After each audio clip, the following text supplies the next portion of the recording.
Hi guys, thanks for tuning in to another episode of Nugget News. In tonight's video, I just want to go over the best news sources for cryptocurrency related news and what an average day looks like for me when I check the news each morning. So, coinmarketcap.com, most of you guys will be familiar with this website by now. I just want to look at the 24-hour trading volume. I want to see what coins sort of had the most money flow through it, as well as big price moves, particularly of the top few coins, to see what's happening. If there's been any big price moves, I want to make sure that I'm aware of what's going on with, say, EOS having their token sale today. Plenty of money flowing through their market cap there. Now, this website also allows you to click on coins and go into a bit more depth here: markets, social media, tools, and historical data. So more than just the homepage there if you need. Then, now just quickly, I'll read through investing.com, marketwatch.com. And zerohedge.com. Okay, so these guys are sort of more covering the mainstream news articles. Investing.com and marketwatch.com, very mainstream sites, so take that with a grain of salt. And then ZeroHedge sort of presenting their point of view on a lot of mainstream news articles that we read. Okay, so I just want to see if anything's moving the stock markets, as I've spoken about how we're starting to see crypto have an inverse correlation to the stock market recently. So the best crypto sources, Coindesk.com and Cointelegraph.com. So these guys have got plenty of articles every day. Have a play around, plenty of tabs. If you want anything more specific, I know these guys have got altcoins here, okay, calendars, ICOs, events.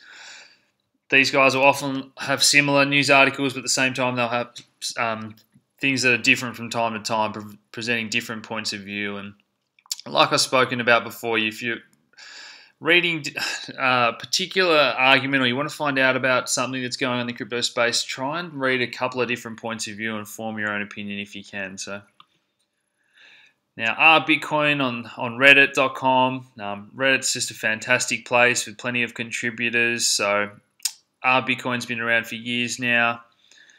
This has recently become more for the sort of your average investor rather than, I guess, more sophisticated investors. And this thread did become highly censored, and the moderators only allowing what they sort of want to appear on this page. But still a great community, really relevant stuff on there. But we did see our Bitcoin spin off. So this is more for developers and talking about the coding and the network upgrades and a bit more in-depth sort of issues here. And these guys did spin off because they were a bit sick and tired of getting censored on the Bitcoin thread when they were pushing the way that they thought was best for the Bitcoin to develop. And the moderators obviously have a different point of view, and I've spoken about that, and that's why we're seeing the hard fork issues in Bitcoin at the moment. But I just want you guys to be aware of that. And like I say, always try and read both sides of any story before you form your own opinion and sink your money into anything. So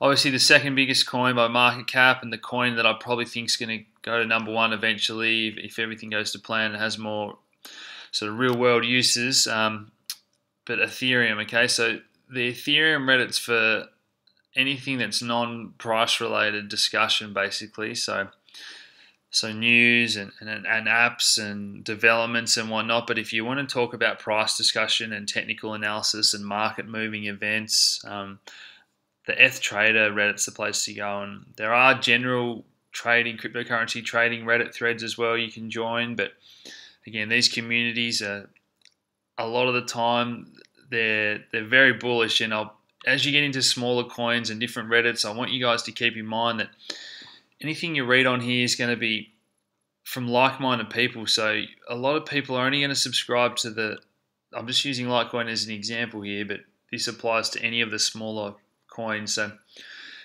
a lot of the subscribers are going to be bullish on this. They're going to be liking it, guys that have bought it and guys that want to see the price go up. So you're not going to read a lot of bad news on any of these sites, and you've got to keep that in mind. And anything that's really positive is going to get heaps of upvotes and positive comments. But you got a lot of these, and Ethereum and Litecoin tend to be two of the more open-minded Reddit threads going around where there is open discussion about what's best for their communities. But as you go down those smaller market cap coins, you've just got to be aware that everyone on that site wants to see it do well, and you don't want to get sucked into the hype and the pump and dumps and that sort of thing, because I've gone to read up about smaller coins before, and there's nothing but positive news on how it's going to the moon. And it's just, to me, then it's obvious that it's just a pump and dump if there's no articles about what the developers are actually doing and a roadmap and that sort of thing. Okay, so just keep that in the back of your minds. Now, anytime you want to read more about smaller coins and find out what their projects are and what's going on, okay, you want to go to the official websites. You want to check out their forums. These guys have been on these forums for a while, okay, generally better quality discussion maybe than what you'll find on just general guys talking about stuff on Reddit. And again, you want to find out who your developers are and project managers on your coin. So Charlie Lee, for example, creator of Litecoin, I want to be subscribed to him on Twitter and following him. You guys know I've currently got a trade on in Litecoin, so for that reason I want to have mobile notifications turned on. So I want to get a notification on my phone if something important happens, and I want to know straight away. Particularly if there's something nasty happens in the middle of the night and I've got a position on, I don't want to wake up the next morning 6 hours later and find out that Litecoin's gone down in price. I want to know straight away. So Twitter mobile notifications is a really good way to go, and I suggest opening a Twitter account, follow all the developers and all the Twitter accounts of your favorite coins. And for that reason, I recommend never investing in maybe a dozen different coins, because it's so hard to keep up with all these news. And guys ask me, oh, what do you think about this little coin? And you can do a bit of research over a few hours, but again, it's impossible to know everything about every coin. So get to know a dozen really well inside out. And if you're a trader, you can even profit from selling those coins and shorting those coins on the way down if you know that there's bad news coming up in the future before the majority of other players sort of know these things. So keep your finger on the pulse wherever possible.